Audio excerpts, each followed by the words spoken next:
imagino que tamén sería algo raro, non? Porque igual deportivamente iba moi ben todo, igual Esa foi profesionalmente a non iba sorte. tanto ben. Esa foi a sorte que nos mantivo vivos, porque deportivamente tiñamos un equipo xusto para salvar a categoría e salvámola con creces, casi nos metemos en playoff, conseguimos puntos moi importantes, ganamos ao Pozo na súa casa, empatáramos contra o Barça, empatáramos contra o Inter, bueno, fixéramos unha moi boa Mm. tempada. E era moi difícil, por encima eu estaba nunha situación que eu estaba cedido polo Barcelona, pero parte do meu salario, ou non me acordo exactamente, pero 80% pagaba o Barça e o 20% Claro. o Santiago. Que pasa? Co do Barça entrábame Mm. porque me fixo 2 pagos anuales, entonces eu tiña o do Mm. Barça. E eu vía compañeiros que igual non cobraban moito e por encima debíanlles 3 meses. Mm. E sínteste na obligación como capitán, pois algún deles, pois mira, eu, pois gracias a Dios hoxe estou ben, pois toma, déixoche tanto, e cando poidas, pois vasmo devolvendo, que a día de hoxe penso e digo, é que non era esa a miña obligación, Sí. pero ti ves que sufren, ves que ti, pois nese momento estás ben e intentas axudarlles. E despois que pasa? Que tiña que pelear polo meu, polo dos meus compañeiros, polo que deixara, a directiva, a reunión, eran momentos complicados porque creo que nunca se me dixo a verdad. Nin a mí, nin a Valladá, nin ao corpo técnico, porque estaban todos no mesmo saco. Eles ainda peor porque eles deixaron de cobrar meses para que cobraran meses Eso os es. xogadores.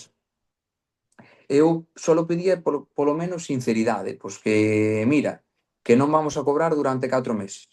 Os xogadores que decidan se se queren ir en enero a mitad de temporada Mm. ou queren seguir aquí, pero que nunca se nos dixo a verdad. Íbanse acumulando meses, veña, va, que vamos a pagar os 2 meses siguientes, pagaban medio mes.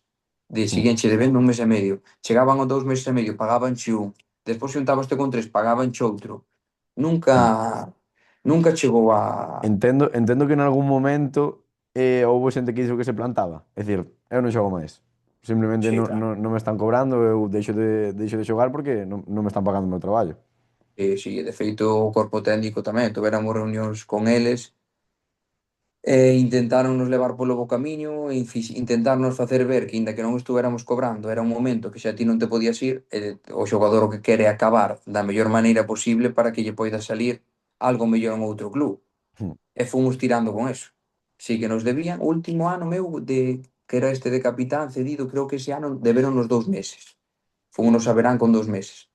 Recordo que eses 2 meses eu perdoneillos ao club, porque a min ainda me debían, creo que 4 ou 5 meses de anos De anteriores. anos anteriores. Joder. Perdoneillo, eu estaba cedido, tal, que agora penso e digo, fun tonto, pero era unha situación complicada do clube, tiña moitos compañeiros que considero amigos que igual necesitaban eses cartos, e eu cheguei a un acordo co club, dixenlle, mira, eu vou ir, non vou denunciar estes 2 meses que me quedan, pero por favor, os atrasos todos que teño, que xa estaban denunciados por aquel entonces, que ahora deben estar en Fogasa, que sabe Dios cando recuperamos un 20%, ese por favor cumplidio. Non vi nada. Nin os 2 meses, nin Mm. siquera 100 euros das deudas dos 4 ou 5 meses que me debían de anos anteriores. E sí que me sentín, bueno, eu debolle moito ao club, eu creo que tamén lle din bastante ao club, e non foi recíproco, sabes?